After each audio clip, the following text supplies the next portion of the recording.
Bismillahirrahmanirrahim. Alhamdulillah.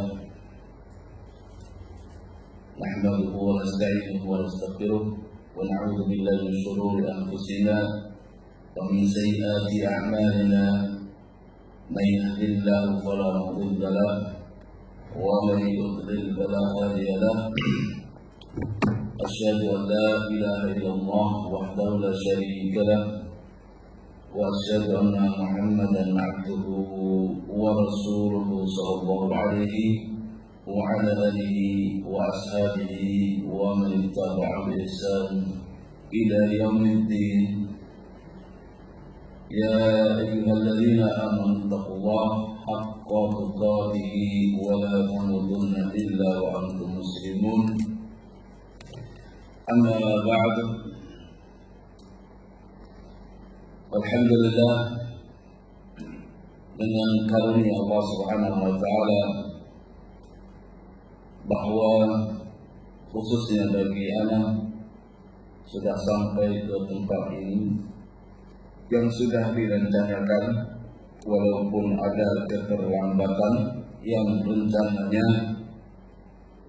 jam 10, namun jam 10 lebih bahkan 11 kurang 10 menit, dan walaupun terlambat, alhamdulillah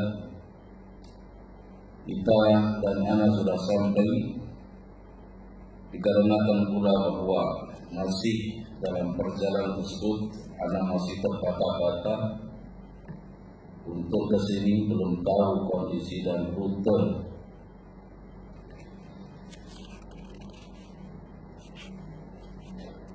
Ayo ikhwah wal akhwat, pada kesempatan ini semoga kita diberkahi oleh Allah Subhanahu wa taala. Semoga kita dirahmati oleh Allah Subhanahu wa taala. Semoga kita mendapatkan hidayah demi hidayah, mendapatkan ilmu demi ilmu, dan menjaga ketakwaan demi ketakwaan yang akan bisa bertambah terus dengan bermajelis, mempelajari sunnah-sunnah Rasulullah Sallallahu Alaihi Wasallam. Berapa banyak sunnah Nabi Sallallahu Alaihi Wasallam kita belum mempelajarinya, dan sangat sedikit sunnah Nabi Sallallahu Alaihi Wasallam yang kita sudah jalani, sehingga seorang jangan untuk berhenti, jangan seorang hanya untuk mengandalkan ilmu yang sudah kita miliki, dan kita tidak lagi untuk mencari ilmu. Tentunya bahwa kita para ulama, hadis-hadis yang dikumpulkan para ulama, ribuan hadis, seperti halnya Sahih Bukhari, Sahih Muslim, ribuan hadis. Apakah kita sudah mempelajari Sahih Bukhari? Apakah kita sudah mempelajari Sahih Muslim atau kitab-kitab yang lain? Jangankan hadis, kitab Al-Quran pun, siapa yang membaca dari surat Al-Fatihah sampai surat An-Nas, surat Al-Fatihah sampai surat An-Nas, kemudian tadabbur, artinya menghayati, mempelajari, padahal itu adalah kitab suci kita, itu pun jarang untuk kita baca ataupun kita lihat, walau minimalnya terjemahannya, itu pun kita jarang dari ikhwan-ikhwan. Karena itu bahwa kita jangan segan-segan selama ada kajian dari ahli sunnah wal jamaah, kita untuk mengkaji, menghadiri, mengkaji selama kita mempunyai kemampuan selama kita mempunyai nafas, selama kita mempunyai kesadaran untuk mengkaji warisan dari Rasulullah Sallallahu Alaihi Wasallam, karena Nabi Sallallahu Alaihi Wasallam dan juga para nabi tidak memberikan warisan apapun dari dunia kecuali ilmu. Maka ilmu tersebutlah satu-satunya warisan dari Nabi kita Sallallahu Alaihi Wasallam yang bisa kita miliki, yang bisa umat Nabi Sallallahu Alaihi Wasallam miliki, dan semua umat bisa, bukan dari kalangan orang Arab, bukan dari kalangan dzurriyyah Rasulullah Sallallahu Alaihi Wasallam sendiri, namun dari semua kaum muslimin bisa untuk menggapai dan menikmati warisan Rasulullah Sallallahu Alaihi Wasallam, yaitu ilmu. Dan semoga dalam kesempatan ini kita untuk bisa mendapatkan warisan yang besar. Faman akhadahu faqad akhadha bihadzin wafirin. Barang siapa yang mengambil warisan yaitu berupa ilmu, maka orang tersebut akan mendapatkan bagian yang sangat besar.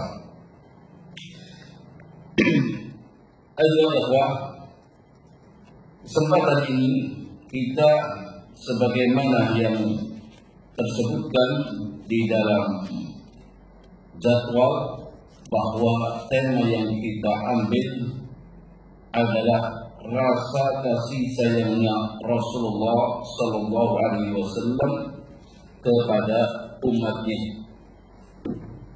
Nabi Sallallahu Alaihi Wasallam yang mempunyai rasa kasih sayang.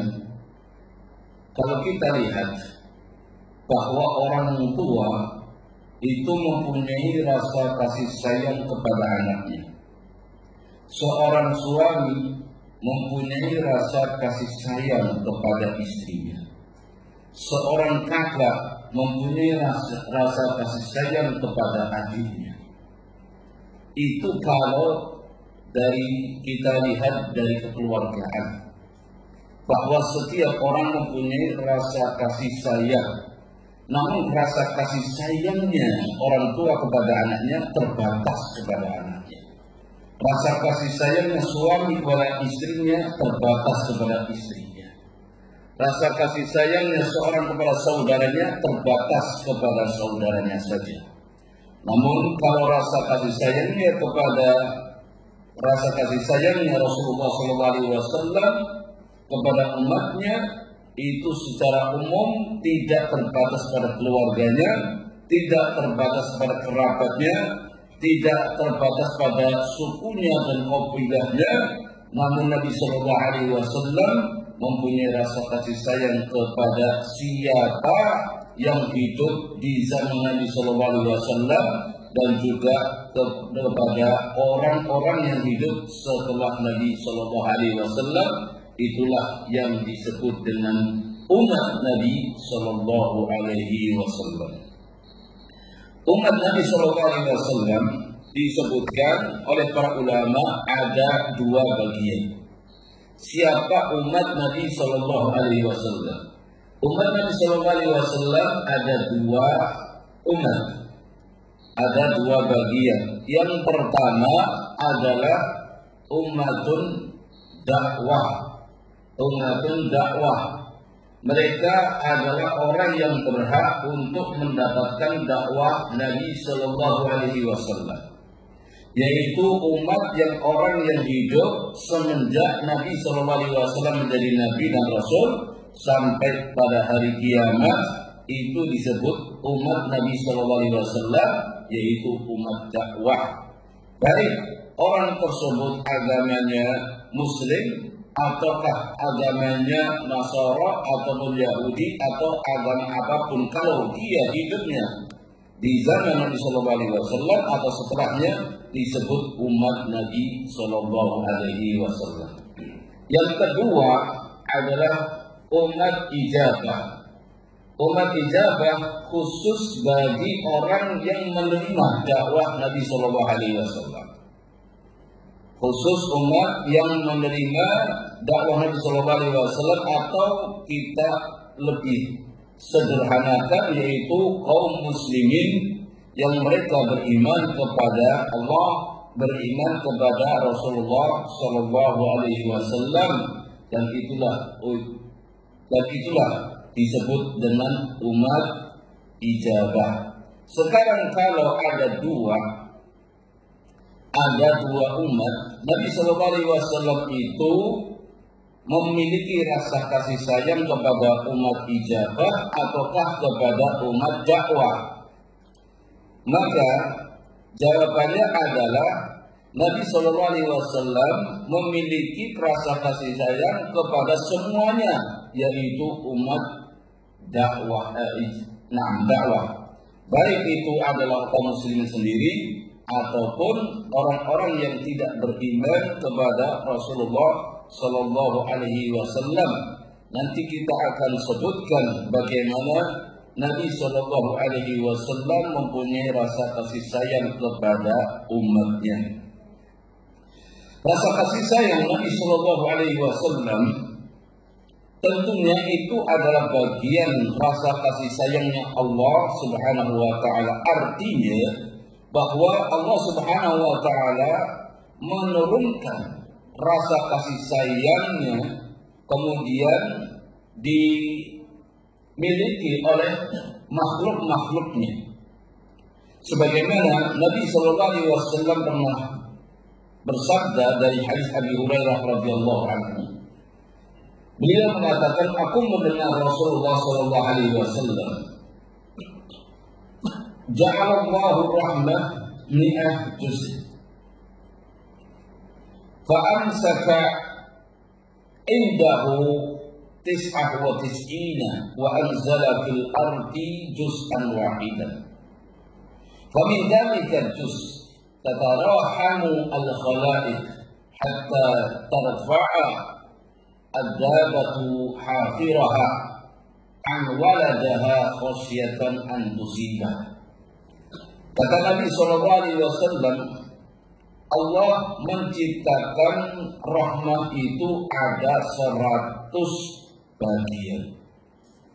Allah menciptakan sifat rahmah, yaitu rasa kasih sayang itu ada 100 bagian.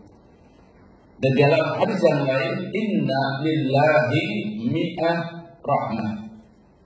Allah mempunyai 100 rahmah, yaitu kasih sayang. Dari 100 itu Allah Subhanahu Wa Taala menyimpan di sisinya 99.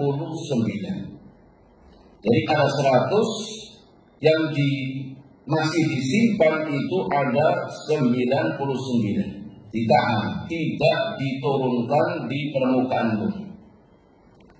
Kemudian Allah Subhanahu Wa Taala menurunkan di atas permukaan bumi ini hanya satu rahmah atau satu bagian dari rahmah tadi yang sebanyak 100, atau kita katakan hanya satu rahmah saja yang sudah turun. Dari satu rahmah itu, rasa kasih sayang itu bisa semua makhluk mempunyai rasa kasih sayang. Kepada siapa? Kepada sesamanya. Sampai-sampai hewan melata itu mengangkat kakinya, kuku kakinya dari anaknya. Dikhawatirkan akan menginjak anaknya itu sendiri.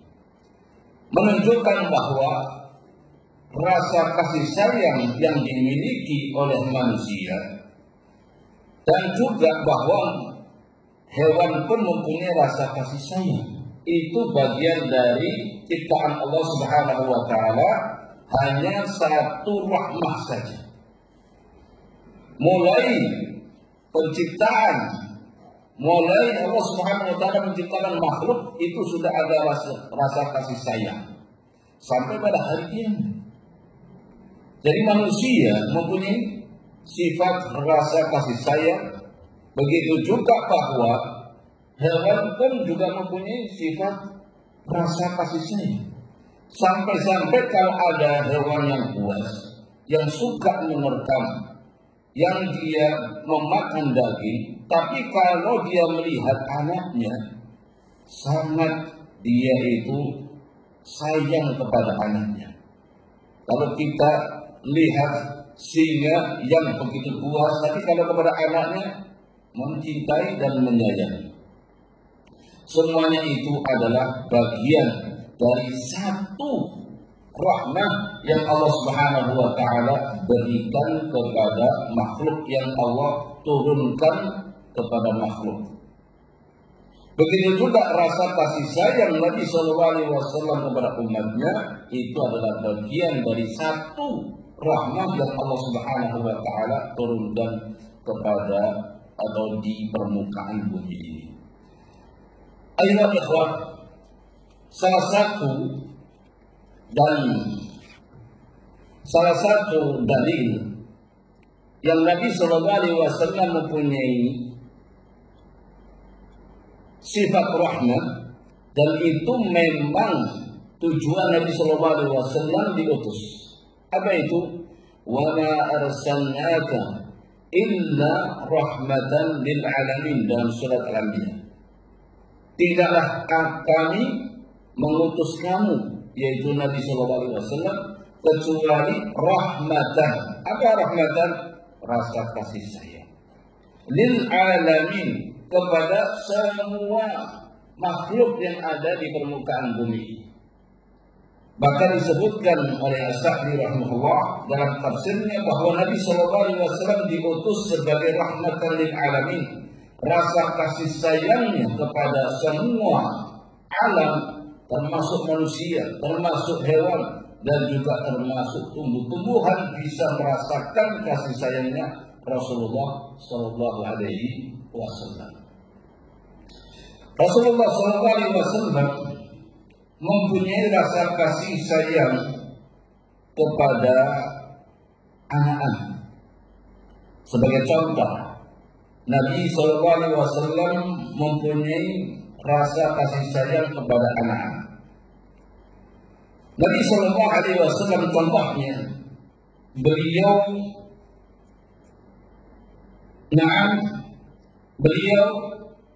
telah mencium anak-anaknya dan juga cucu-cucunya yang masih kecil.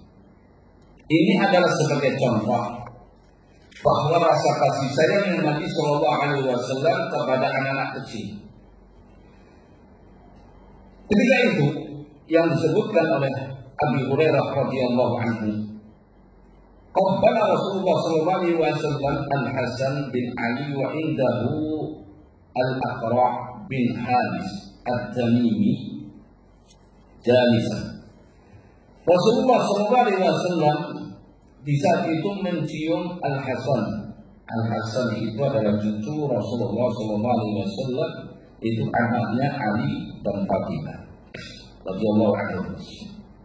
Dan di saat itu ada namanya Aqra', juga seorang sahabat dia, bin Habis At-Tamimi, sedang duduk. Faqala Aqra', kemudian mengatakan ketika Nabi sallallahu alaihi wasallam sedang mencium, inna li asyratan min walad ma qabbaltu minhum ahadan. Sesungguhnya aku itu mempunyai 10 anak, namun tidak ada satu pun yang pernah aku cium. Aqra' ini melihat Nabi sallallahu alaihi wasallam sedang mencium Hasan, waktu itu masih kecil, ada cucunya. Fanadara ilaihi Rasulullah sallallahu alaihi wasallam, kemudian Rasulullah melihat dia dan beliau mengatakan, man la yarhamu la yurham. Barang siapa yang tidak pernah menyayangi, maka orang tersebut tidak disayangi. Ini adalah bentuk rasa kasih sayangnya orang tua atau orang yang sudah tua kepada cucunya, kepada anaknya. Dan Nabi sallallahu alaihi wasallam tentunya mempunyai suri tauladan yang bagus, yang perlu untuk dicontoh.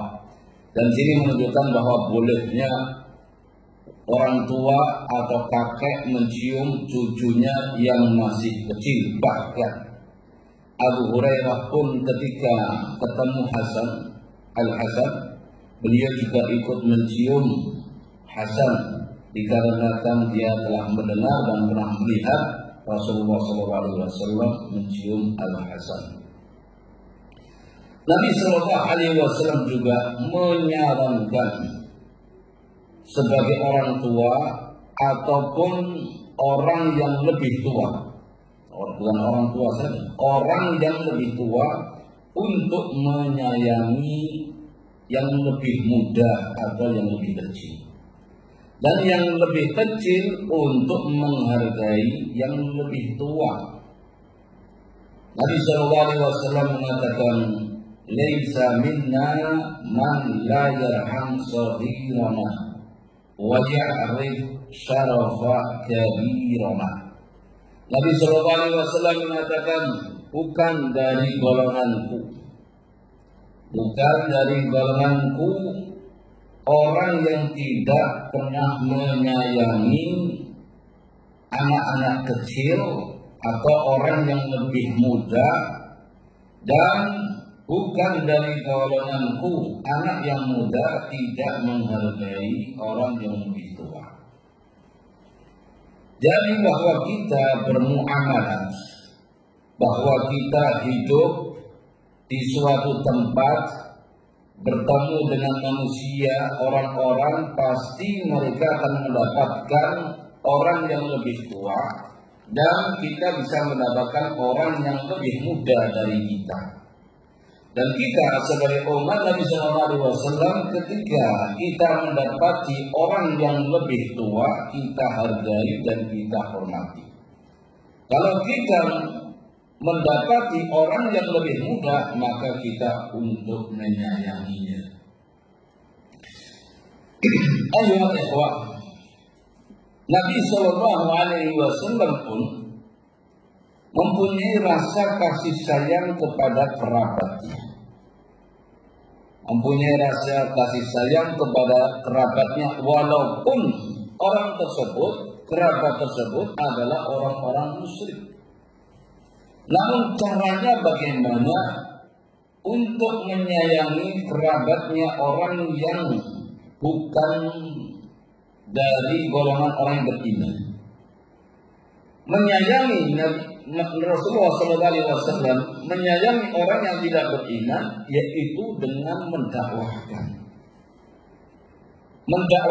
menawarkan supaya dia itu masuk Islam. Sehingga rasa kasih sayangnya Nabi SAW kepada non-Muslim mengajaknya supaya terlepas dan terselamatkan dalam api neraka. Kita tahu bahwa orang yang mati di dalam kesyirikan, orang yang mati di dalam kekafiran akan masuk neraka selama-lamanya dan tidak akan pernah keluar dari neraka. Karena itulah bahwa Nabi SAW mempunyai rasa kasih sayang kepada orang-orang musyrik. Di saat menjelang mati, Nabi SAW menghampirinya dan menawarkan untuk mengucapkan kalimat La ilaha illallah. Sebagai contoh, Abu Talib, paman Nabi SAW, kerabat Nabi SAW, sekaligus beliau adalah orang tua asuh Rasulullah SAW. Dari kecil sampai Nabi SAW dewasa, itu diasuh oleh Abu Talib, paman beliau. Sehingga Abu Talib mempunyai jasa yang besar kepada Nabi SAW. Dan Nabi SAW ingin untuk membalas budi kepadanya, mempunyai rasa kasih sayang kepadanya. Bahkan Nabi SAW mencintainya, bukan mencintai karena kesyirikannya, namun beliau telah berjuang dan berjasa karena beliau Abu Talib ini membela dakwah Nabi SAW. Ketika Nabi SAW mendapatkan tantangan, Nabi SAW mendapatkan perlawanan dari orang-orang Quraisy, Abu Thalib maju ke depan. Di saat itu Abu Thalib masih musyrik. Di saat itu Abu Thalib masih musyrik. Jadi kita ketahui bahwa paman Nabi SAW, ketika Nabi SAW menjadi nabi, menjadi rasul, itu tersisa ada 4. Paman Nabi SAW sebetulnya banyak. Namun ketika Nabi SAW menjadi rasul, tersisa 4. Siapa dia? Ada Abu Lahab, ada Abu Thalib, ada Hamzah, ada Abbas. 4. Dari 4 ini 2 masuk Islam, yaitu Hamzah dan Abbas radhiyallahu anhu. Dan 2-nya tidak mau masuk Islam, mati dalam keadaan kesyirikan. Namun dari 2 ini bedanya ada yang menentang, ada yang membela. Paman ini. Yang menentang adalah Abu Lahab. Yang menentang adalah Abu Lahab, yang sampai ada di dalam Al-Quran disebutkan kunyahnya, yaitu Abu Lahab. Tabbat yada Abi Lahab wa Tabbat yada Abi Lahab. Dan di sini menunjukkan bahwa Allah Subhanahu wa taala mengabadikan di dalam Al-Quran tentang kesesatan bagaimana Abu Lahab menentang Rasulullah Shallallahu Alaihi Wasallam. Abu Lahab, siapa Abu Lahab? Paman kandung. Ya, paman kandung. Hanya saja Abu Lahab ini matinya bukan di peperangan Badar, bukan seperti Abu Jahal. Jadi beda ya antara Abu Jahal dengan Abu Lahab. Kalau Abu Lahab itu paman kandung, kalau Abu Jahal itu agak jauh. Walaupun sama-sama keluarganya, namun agak jauh. Dan kalau Abu Jahal itu matinya di saat perang Badar, kalau Abu Lahab ini matinya kena penyakit yang misterius, penyakitnya aneh. Dan Abu Lahab tidak berangkat ke peperangan Badar karena beliau sakit. Kalau seandainya tidak sakit, jelas dia ikut dalam peperangan Badar. Hanya beberapa hari setelah peperangan Badar, beliau mati, dan matinya itu sangat orang-orang itu menganggap itu jijik dan takut kalau kena ketularan penyakitnya, dan cara menguburkan pun dilempar, kemudian cara menguburkan tidak ditanam, namun batu-batu untuk dilempar ke jasadnya. Tidak mau orang itu dekat-dekat dengan jasadnya Abu Lahab. Itu dihinakan oleh Allah Subhanahu wa taala. Yang kedua, paman yang tidak mau beriman, mati dalam kesyirikan, namun dia membela, yaitu Abu Thalib. Abu Thalib ini. Ketika Abu Thalib ini menjelang wafat, Nabi Shallallahu Alaihi Wasallam datang kepadanya, menawarkan Islam, menawarkan untuk mengucapkan kalimat La ilaha illallah. Ya qul la ilaha illallah. Katakan, wahai pamanku, katakan kalimat La ilaha illallah. Ayo, ucapkan. Kalimatun uhadu biha indallah. Dan suatu kalimat yang aku nanti akan berhujah dengan kalimat itu untukmu di hadapan Allah Subhanahu wa taala, yang membuktikan nanti pada hari kiamat kamu itu sudah masuk Islam dengan kalimat La ilaha illallah. Sudah cukup, enggak masalah. Enggak usah yang lain. Mengucapkan gampang, mengucapkan kalimat La ilaha illallah. Namun di sebelahnya ada beberapa orang-orang yang musyrik, dan beliau yaitu Abu Thalib enggan untuk masuk Islam dan fanatik buta terhadap nenek moyangnya, terhadap sesembahannya, sehingga mati dalam kesyirikan dan tidak masuk, tidak mau mengucapkan kalimat La ilaha illallah. Kenapa? Bahwa kalimat tersebut gampang diucapkan. Kenapa kamu nggak ada beratnya untuk mengucapkan? Karena bahwa kalimat ini, kalimat la ilaha illallah ada konsekuensinya. Apa itu? Bahwa dia harus menyaksikan, dia harus mengakui bahwa sesembahan yang benar hanya Allah, atau tidak ada sesembahan kecuali Allah Subhanahu wa taala yang patut untuk disembah. Dan ini ada konsekuensinya. Jadi kalau mengucapkan kalimat la ilaha illallah, Abu Talib harus meninggalkan sesembahan-sesembahan yang mereka sembah dahulu. Mereka harus berlepas diri dari Lat. Mereka harus berlepas diri dari Uzza. Mereka harus berlepas diri dari mana? Dan mereka harus berlepas dari semua sesembahan yang mereka sembah. Dan hanya menyembah kepada satu sembahan, yaitu Allah Subhanahu wa taala. Itu beratnya. Orang-orang jahiliyah atau orang-orang musyrik mengerti, paham kalimat la ilaha illallah. Namun yang disayangkan sekarang adalah kaum muslimin. Satu hari bisa 1000 kali membaca kalimat la ilaha illallah. Siang hari, malam hari, bahkan ada zikir dari Isya sampai jam 2 malam. Yang dibaca adalah la ilaha illallah, la ilaha illallah, la ilaha illallah. Namun maknanya dia enggak tahu. Artinya enggak tahu. Kemudian karena maknanya enggak tahu, tetap saja dia menyembah berhala berupa kuburan-kuburan yang mereka keramatkan, yang dianggap bahwa kuburan itu bisa mendatangkan inilah, bisa mendatangkan itulah, karena dia tidak mengerti konsekuensi dari kalimat la ilaha illallah, sehingga kalimat tersebut tidak ada fungsinya, tidak ada manfaatnya, karena apa yang diucapkan tidak sesuai dengan apa yang dia lakukan.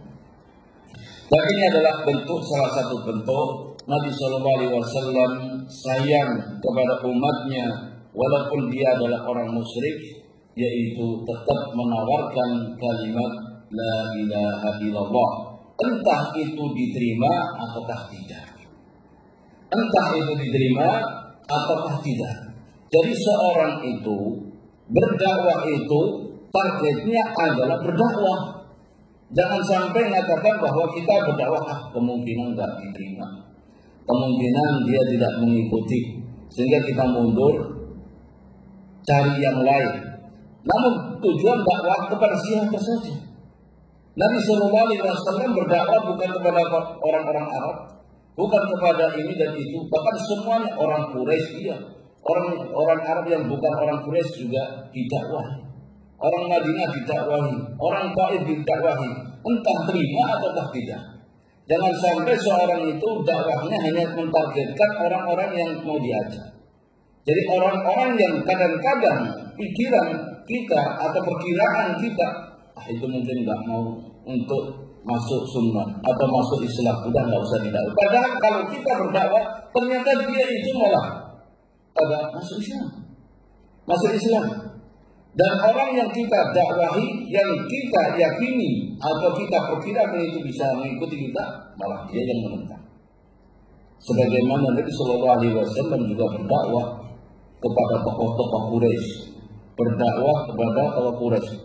Nabi SAW berdakwah, membimbing, mengarahkan, menerangkan Islam dan seterusnya kepada tokoh-tokoh Quraisy yang diharapkan mereka itu masuk Islam. Ada orang yang buta datang kepada Nabi SAW untuk memperkenalkan apa itu Islam. Nabi SAW menolak atau mengantarkan, tidak menggubrisnya. Dia sibuk dengan tokoh-tokoh Quraisy agar masuk Islam. Kemudian ditegur oleh Rasulullah SAW, ditegur oleh Allah Subhanahu wa taala. Turunlah ayat abasa wa tawalla. Ya. Jadi ayat tersebut menunjukkan bahwa seorang kadang-kadang yang kita dakwahi itu adalah orang yang tidak respon. Kadang-kadang orang-orang yang kita telantarkan itulah orang yang ingin masuk Islam. Sehingga kita nggak usah untuk pilih-pilih, menawarkan kepada siapa saja, menawarkan selama kita mampu, kita mampu tawarkan Islam, tawarkan sunnah, terangkan sunnah kepada siapapun. Bisa jadi bahwa Allah Subhanahu wa taala mendapatkan hidayah. Karena dengan menerangkan sunnah, menerangkan kebaikan, itu kita mendapatkan pahala di sisi Allah Subhanahu wa ta'ala. Bahkan Syekh Yahya Habibullah Ta'ala, Syekh Yahya Habibullah Ta'ala waktu di dalam darsnya, di dalam majelis ilmunya, dia mengatakan bahwa kalian itu kalau berdakwah itu bukan hanya di masjid, duduk di masjid, bahwa kalian itu dakwah di mana saja kalian berada dengan kemampuan dan memungkinkan. Bisa jadi kalian bekerja di tempat pekerjaan, tawarkan, terangkan sunnah, terangkan sunnah, apa itu sunnah. Ketika kalian di jalan naik angkutan umum, ketika berkenalan dan mengobrol dengan teman yang ada di sebelah, maka sisipkan kata-kata untuk berdakwah, apa itu sunnah. Ketika kalian di pasar, maka sisipkan kata-kata sunnah. Banyak kaum muslimin tidak mengerti apa itu sunnah. Bahkan kaum muslimin tidak mengerti apa itu Islam. Sehingga siapa yang menjadi tanggung jawab adalah kita semuanya. Jangan mengandalkan kepada para ulama biar turun ke pasar untuk berdakwah, atau turun ke sawah untuk berdakwah, atau ke jalan untuk berdakwah, atau kalau enggak para ulama atau para masyayikh, ustaz aja yang berdakwah. Biar ke pasar, biar ke jalan, biar ke sawah, biar ke mana, namun kita sebagai ilmu walaupun sedikit untuk bisa menyebarkan sunnah Rasulullah Sallallahu Alaihi Wasallam. Tapi kami nggak bisa ngomong, ngomong sunnah, menerangkan sunnah, tahu sunnah, namun nggak bisa ngomong. Kalau tidak bisa ngomong, tunjukkan kepada tempat-tempat bermajelis. Pernah Nabi Sallallahu Alaihi Wasallam didatangi oleh para sahabat, kemudian sahabat tersebut, ya Rasulullah, ada enggak perbekalan supaya bisa untuk berjihad, berperang, karena orang berperang itu harus punya modal kendaraan, modal makanan, modal senjata dan seterusnya. Nabi Sallallahu Alaihi Wasallam punya apa-apa. Kemudian Nabi Sallallahu Alaihi Wasallam pergi ke sana aja, pergi ke si fulan, di situ orangnya ada punya kendaraan, punya perbekalan, pergi ke sana. Kemudian Nabi Sallallahu Alaihi Wasallam dalam hadis itu, barang siapa yang menunjukkan kebaikan, maka orang tersebut akan mendapatkan kebaikan dari kebaikan orang yang melakukannya. Dan ini menunjukkan bahwa kalau seandainya orang tidak bisa ngomong, tunjukkan di sana ada majelis, sehingga kita tidak bisa menerangkan apa itu sunnah, namun kita menunjukkan tempatnya di mana itu sunnah berada. Kalau seandainya pun kita tidak tahu, tidak memungkinkan, tempat sunnah tidak jauh, tidak ada majelis sunnah, maka yang terakhir bahwa kita menunjukkan sunnah dengan praktek kita, dengan amalan kita. Kita tidak bisa menerangkan, kita tidak bisa berbuat apa-apa, namun ada satu lagi untuk berdakwah, yaitu dengan memberikan contoh pakaian sunnah seperti ini, memakai jenggot adalah sunnah, tidak isbal, ini adalah sunnah. Dan kalau sholat dinampakkan di hadapannya, cara wudhunya juga dinampakkan di hadapnya, cara wudhunya seperti ini. Terutama yang paling banyak kesalahannya kaum muslimin ketika wudhu itu pada apa? Mengusap kepala. Yang paling banyak mengusap kepala, karena mazhabnya mazhab Syafi'iyah. Pada Syafi'iyah atau Imam Syafi'i rahimahullah itu bukan seperti itu, mengatakan boleh seperti ini, boleh, bukan berarti menolak dengan mengusap seluruh kepala, bukan. Tetap Nabi Imam Syafi'i mengatakan sunnahnya mengusap kepala, namun boleh sebagiannya. Itu perlu pemahaman yang mana bukan menjadi mensunahkan seperti ini, bahkan 3 kali. Nah, kita kembali bahwa Nabi SAW mempunyai rasa kasih sayangnya kepada manusia, walaupun itu bukan dari kaum muslimin. Salah satu contoh lagi bahwa Nabi SAW mengunjungi orang sakit, pemuda yang waktu itu sakit, dan pemuda itu agamanya Yahudi. Pemuda tersebut agamanya Yahudi. Nabi SAW melihat pemuda tersebut didasari dengan kasih sayang dan menghampirinya, kemudian mengajak dan menawarkan untuk masuk Islam dengan membaca kalimat La ilaha illallah. Nabi SAW menawarkan kepada anak tersebut atau pemuda tersebut untuk membaca La ilaha illallah. Anak tersebut yang sedang didampingi oleh orang tuanya, anak tersebut noleh ke orang tuanya, boleh nggak untuk mengucapkan La ilaha illallah, minta izin dulu. Kemudian orang tuanya mengizinkan dan taati Abul Qasim. Taati Abul Qasim. Nabi SAW saat itu orang Yahudi memanggil dengan Abul Qasim, bukan Nabi. Kalau memanggil Nabi itu khusus kaum muslimin. Adapun kalau orang Yahudi memanggilnya Abul Qasim. Taati Abul Qasim. Sehingga Nabi orang tersebut atau anak tersebut mengucapkan La ilaha illallah, dan beberapa kemudian meninggal dunia dan mati dalam keadaan Islam. Kemudian Nabi SAW mengatakan bahwa anak ini sudah terselamatkan dari api neraka.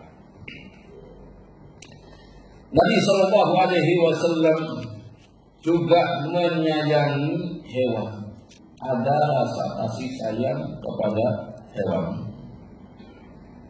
Salah satu rasa kasih sayang Nabi SAW kepada hewan yaitu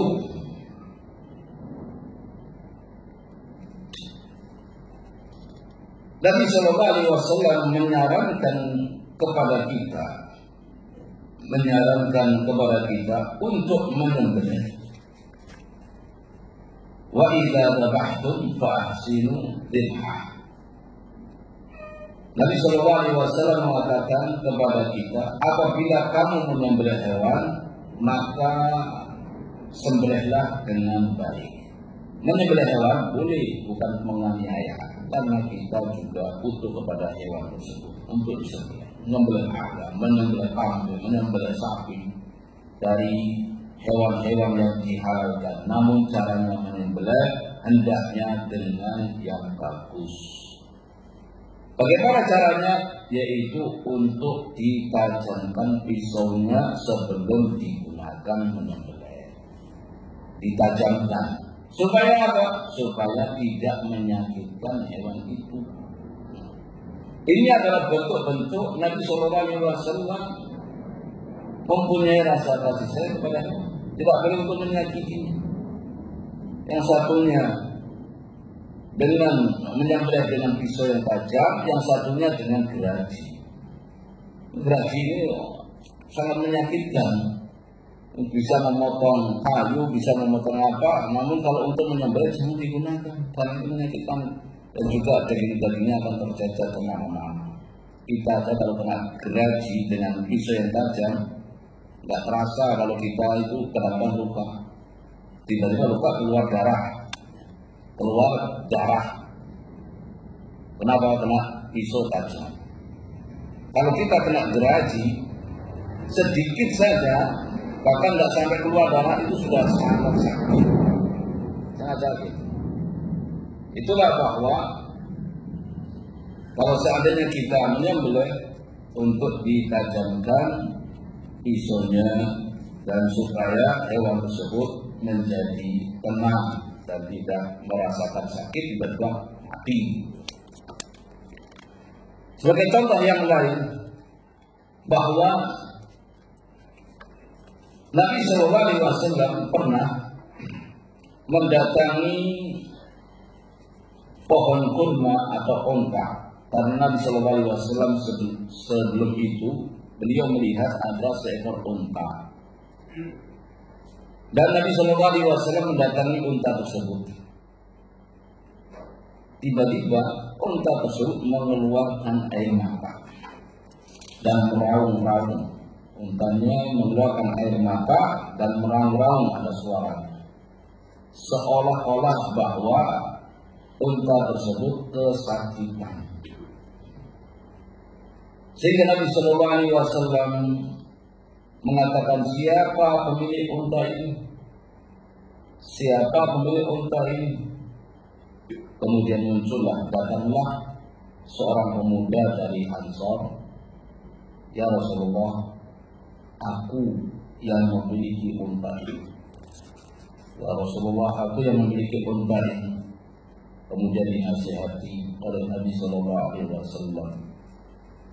Kamu lihat tadi bahwa unta ini sedang mengadu kepada aku, bahwa unta tersebut sangat letih dan lelah, banyak pekerjaan namun tidak seimbang dengan kekuatan. Maka Nabi Shallallahu Alaihi Wasallam menasihati kepadanya, jangan kamu berikan pekerjaan yang melebihi dari kekuatannya. Dan ini menunjukkan bahwa Nabi Shallallahu Alaihi Wasallam mempunyai rasa kasih sayang kepada hewan. Kita di dalam rumah kita mungkin kita mempunyai hewan peliharaan. Kita mempunyai kucing ataupun punya ayam, maka kita untuk berikan sesuai dengan kebutuhan makanan dan minuman jangan ditelantarkan. Kalau kita mempunyai hewan peliharaan yang halal, maksudnya halal boleh masuk kecuali anjing. Anjing pun kalau kita mempunyai anjing, maka kita untuk kasih, asalkan jangan dimasukkan ke dalam rumah, karena malaikat tidak akan masuk rumah yang ada anjingnya. Atau dalam hadis yang lain bahwa pemilik rumah itu pahalanya akan berkurang setiap hari 1 kilo kalau di situ ada anjingnya rumahnya. Na'am barakallahu fikum. Bahkan kalau orang yang tidak menghargai, tidak menyayangi hewan dan ditelantarkan, itu menyebabkan orang tersebut masuk neraka. Jangan dikira bahwa mendolimi sesamanya dihindari, namun dia mendolimi hewan dilakukan. Itu kan cuma hewan. Kita sudah menghindari, saya tidak menyakiti orang lain, tidak menyakiti sesama, namun hewan disakiti, itu juga bisa menyebabkan masuk neraka. Ada kisahnya. Nabi Shallallahu Alaihi Wasallam mengisahkan ada seorang wanita masuk neraka gara-gara kucing. Wanita masuk neraka gara-gara kucing. Bagaimana itu? Bahwa wanita tersebut mengikat kucingnya, kemudian tidak dikasih makanan, tidak dikasih minuman, dan mati dalam keadaan kelaparan, dan wanita tersebut pada hari kiamat masuk neraka. Ikhwanana fiddin, bahwa sebagai contoh Nabi Shallallahu Alaihi Wasallam juga mempunyai rasa kasih sayang kepada hewan, kepada keluarga, yaitu Nabi Shallallahu Alaihi Wasallam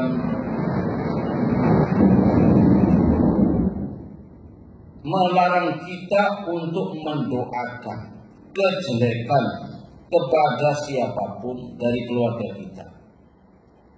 Kita tidak boleh untuk mendoakan kejelekan kepada anak kita, kepada istri kita, bahkan kepada hewan kita yang kita pelihara. Dan itu larangan pula. Nabi Shallallahu Alaihi Wasallam dalam suatu hadis Kalian tidak boleh untuk mendoakan kejelekan kepada anak-anak kalian, istri-istri kalian, dan juga hewan peliharaan kalian. Memang bahwa kita itu dalam suatu hari bisa jadi mendapati berbagai problem dan permasalahan. Kadang-kadang masalahnya dengan istrinya, kadang-kadang problemnya dengan anaknya, kadang-kadang mempunyai permasalahan dengan hewan yang kita pelihara. Namun seorang untuk bersabar, bahkan kita untuk berdoa kebaikan kepada mereka. Sebagai contoh, ketika kita mendapatkan suatu permasalahan dengan istri, sehingga kita menjadi emosi dan marah-marah. Di saat kita marah, jangan sampai terucap kata-kata yang di situ ada kata-kata kalimat kotor ataupun ucapan yang mengandung doa kejelekan kepada istri-istri kita. Dan itu kadang-kadang sangat tidak terasa terucap. Orang yang marah kadang-kadang ucapannya tidak bisa dikendalikan. Istrinya seperti ini, tidak seperti seorang suami pulang dari kerja sudah capek, sudah sore hari sudah capek, sudah berkeringat, sudah ini dan yang lainnya. Mau minum pun istrinya belum menyediakan. Mau makan belum makan. Tapi kadang-kadang malah istrinya tidur-tiduran, malah mainan HP yang ini jadi suami jadi marah atau tidak sebagai suami? Kadang-kadang marah. Suami sudah kehausan, suami sudah lapar, tidak ada apa-apa di rumah. Padahal bahan-bahan sudah disediakan, sebelumnya sudah dibelanjakan, fasilitas kompor sudah diberikan, atau oven atau kompor, dan dari peralatan yang modern sudah diberikan namun tidak digunakan oleh istrinya. Ini orang-orang yang seperti ini kadang-kadang menjadikan suami itu marah, dan ketika marah udah jangan sampai terucap kata-kata yang kotor, kata-kata yang mengandung dosa atau doa kejelekan. Sampai-sampai ada kalau orang awam macam-macam. Saya sudah pulang kerja, sudah capek-capek, gak ada ini, sampai ngomong mati kan. Ternyata itu doa diaminkan oleh siapa? Malaikat. Besoknya istrinya mati beneran, baru merengek ini. Nah, begitu juga kepada anaknya, ini malah banyak lagi. Ini orang tua marah kepada anaknya karena anaknya bandel, anaknya nakal, disuruh untuk beli beras, malah beli yang macam-macam. Disuruh untuk pergi ke masjid, malah pergi ke PS-an, ke pos-posan, apa itu PS dan seterusnya, dan macam-macam. Dan ini menunjukkan bahwa kadang-kadang orang tua itu marah, namun semarahnya orang tua kepada anaknya jangan terucap kata-kata atau doa yang mengandung doa keburukan dan kejelekan. Ada, ini beneran bahwa anak tersebut adalah anak yang bandel, anak yang selalu mengingkari perintahnya orang tua, sampai orang tua terucap kata-kata kejelekan, dan setiap anak tersebut tidak mau untuk menjalani perintah dari orang tuanya, langsung ibunya mengatakan kamu itu setan, besoknya kamu itu setan. Setelah itu suatu saat bahwa anaknya betul-betul menjadi gila dan dirasuki oleh setan. Dan ini bahwa doanya, ucapannya orang tua untuk anaknya itu diijabahi oleh Allah Subhanahu. Hati-hati. Jadi termasuk doa yang mustajab adalah omongan orang tua kepada anaknya yang mengandung doa keburukan. Hati-hati. Hendaknya orang tua untuk selalu mendoakan walaupun anak tersebut bandel, walaupun anak nakal, namun ucapan doa yang bagus, Allah yahdi, Allah, semoga Allah memberikan hidayah kepada kamu dan seterusnya. Ayuhal ikhwah rahimahullah.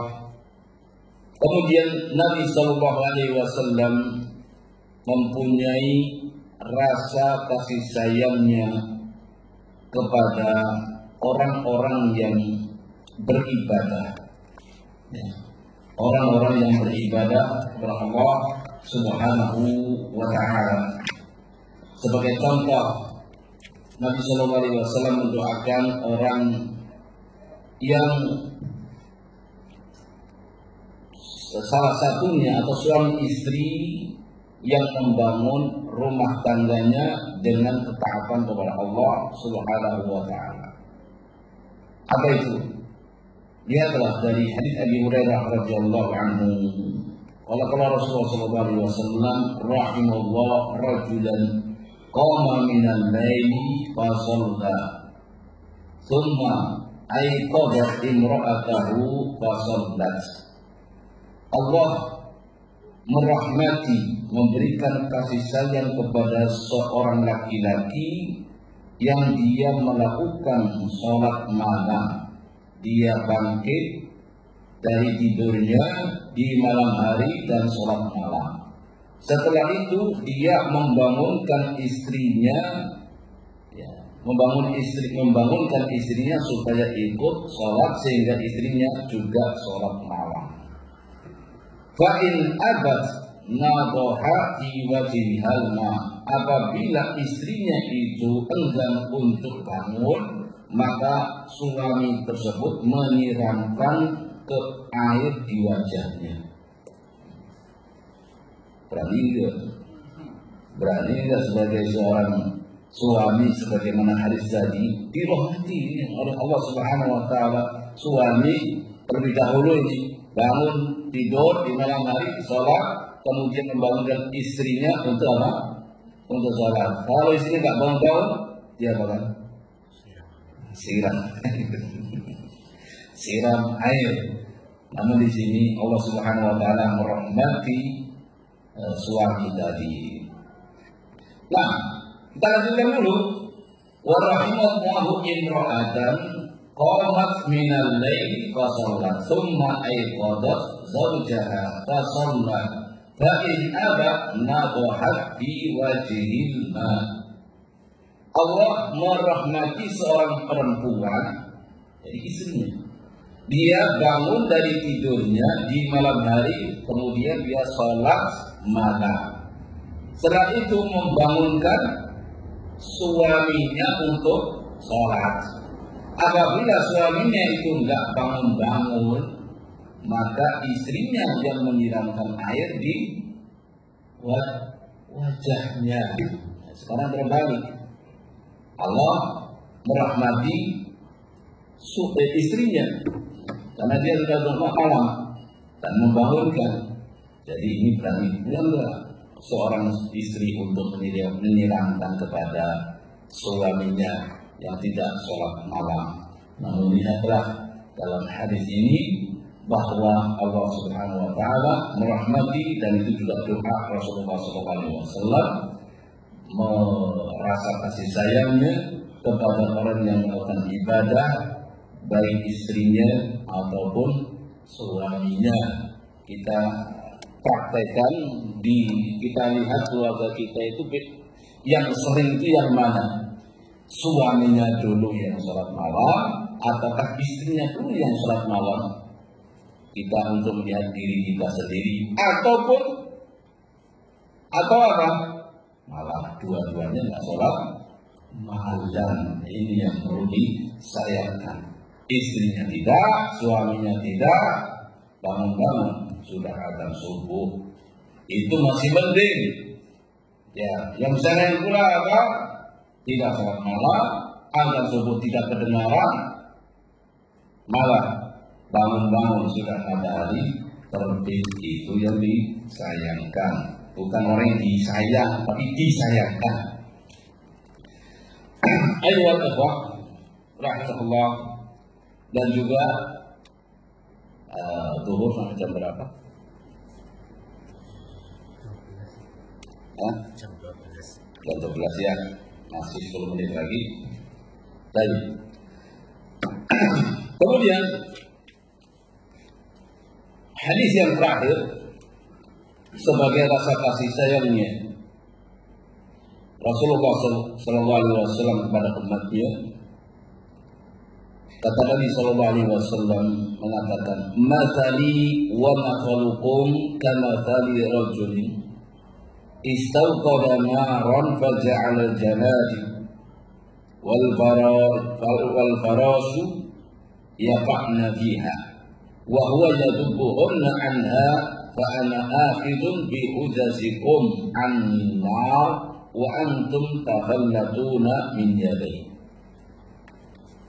Kata Nabi sallallahu alaihi wasallam dari hadis Jabir yang diriwayatkan oleh Imam Muslim, perumpamaan aku dengan perumpamaan kalian itu seperti seseorang yang sedang menyalakan obor di malam hari.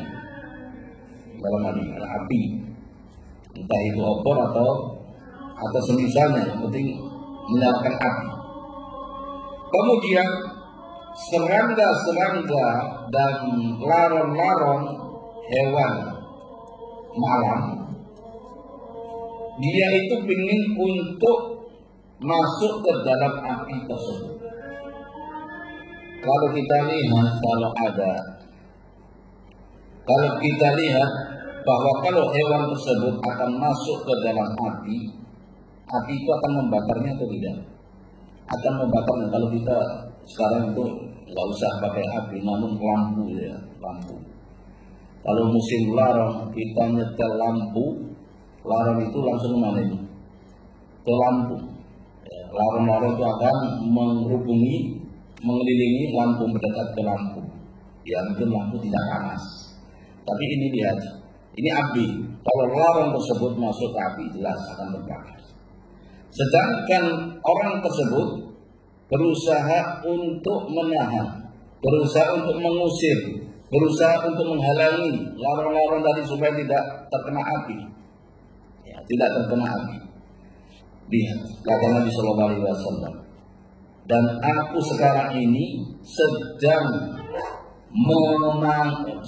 mengikat, sedang menarik apa? Menarik pinggang kalian supaya tidak masuk ke dalam neraka.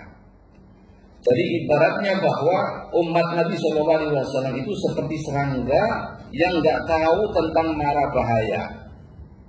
Itu api. Memang betul bahwa serangga itu kepinginnya ke api. Namun kalau kamu itu ke api, itu akan membahayakan kamu.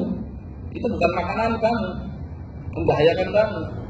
Senang memang, hewan itu senang dengan cahaya. Namun cahaya api itu akan membakar kamu. Dan itulah manusia, bahwa kesenangan di dunia ini senang, iya, kesenangan. Mau inilah senang, mau ini senang, dan banyak kesenangan di dunia. Namun itu kesenangan itu akan mencelakai kamu, dan kesenangan itu akan membawa kamu ke dalam api neraka. Dan Nabi SAW menarik kamu, jangan masuk ke api itu, jangan masuk ke dalam maksiat itu, kemungkaran itu, dan kesenangan syahwat dan syubhat. Nabi SAW berusaha untuk menarik manusia. Bahkan di dalam hadis ini diumpamakan Nabi SAW menarik itu bukan dengan tangan. Menariknya dengan apa? Pinggangnya, begini ya. Jadi perutnya ditarik. Kalau seorang menarik dengan tangan dan seorang menarik dengan pinggangnya, perutnya ditarik, tentunya lebih kuat mana? Lebih kuat menarik dengan pinggangnya. Tapi ini perutnya, pinggangnya ditarik. Dengan orang yang hanya menarik ini dengan tangannya, ini menunjukkan bahwa Nabi SAW sangat perhatian kepada umatnya, jangan masuk ke dalam neraka. Namun faktanya, wa antum tafallatuna min yadai, dan kalian terlepas dari tanganku. kekeh untuk masuk ke dalam api neraka. Jadi manusia sudah dihalang-halangi oleh Nabi SAW tetap saja. Ini menunjukkan bahwa Nabi SAW sangat perhatian, sangat sayang, menariknya bukan dengan tangannya atau jarinya, bahkan badannya pun ditarik oleh Rasulullah SAW dengan tujuan bisa selamat dari neraka. Namun faktanya bahwa mereka tetap masuk neraka dan berusaha masuk neraka dan terlepas dari tangan Rasulullah Sallallahu Alaihi Wasallam. Kalau ditanya bagaimana Nabi Sallallahu Alaihi Wasallam cara menariknya? Cara menariknya yaitu Nabi Sallallahu Alaihi Wasallam sudah memberikan pengarahan. Apa pengarahannya? Ada perintah dan juga ada larangan. Ada larangan. Bahwa Nabi Sallallahu Alaihi Wasallam kalau kita lihat berapa banyak perintah-perintah dan juga banyak larang-larangan. Jangan sampai seorang itu melanggar dari larangan dan jangan sampai seorang itu melantarkan dari perintah Rasulullah Sallallahu Alaihi Wasallam. Jangan sampai seorang misalkan ditunjukkan kalau kita dari Jakarta mau ke Semarang ada beberapa jalan, jangan sampai ke jalan ini karena jalan ini lubang-lubang, banyak lubangnya. Jangan untuk pergi ke Semarang lewat jalan yang kedua karena di situ banyak begalnya. Cukuplah lewat jalan ini walaupun jalan ini sangat jauh namun aman. Aman. Sehingga di sini ada perintah dan juga ada larangan. Jangan dilanggar larangannya dan perintah untuk dilaksanakan supaya selamat ke tujuan dan kita masih hidup di dunia belum sampai ke tujuan kita di akhirat. Semoga dengan menelusuri sunnah Rasulullah SAW, mentaati perintahnya dan kita menghindari dari larangan-larangan Rasulullah SAW, terselamatkan dan kita bisa menerima rasa kasih sayangnya Rasulullah SAW, dan itulah pembuktian orang yang menerima rasa kasih sayangnya Rasulullah SAW, yaitu orang yang betul-betul menuju dan betul-betul menelusuri jalan Rasulullah SAW, dan orang yang menolak rahmatnya Rasulullah SAW, menolak rasa kasih sayangnya Rasulullah SAW adalah orang yang menolak Islam, orang yang menolak sunnah, dan orang-orang yang berbuat kefasikan dan kemaksiatan. Itulah orang yang tidak menerima rasa kasih sayangnya Rasulullah SAW. Dan kita akhiri sampai di sini dulu. Mungkin ada pertanyaan kalau begitu.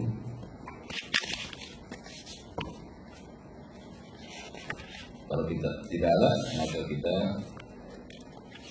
sampai di sini kita akhirkan. Subhanallah wa bihamdihi, asyhadu an la ilaha illa anta, astaghfiruka wa atubu ilaik.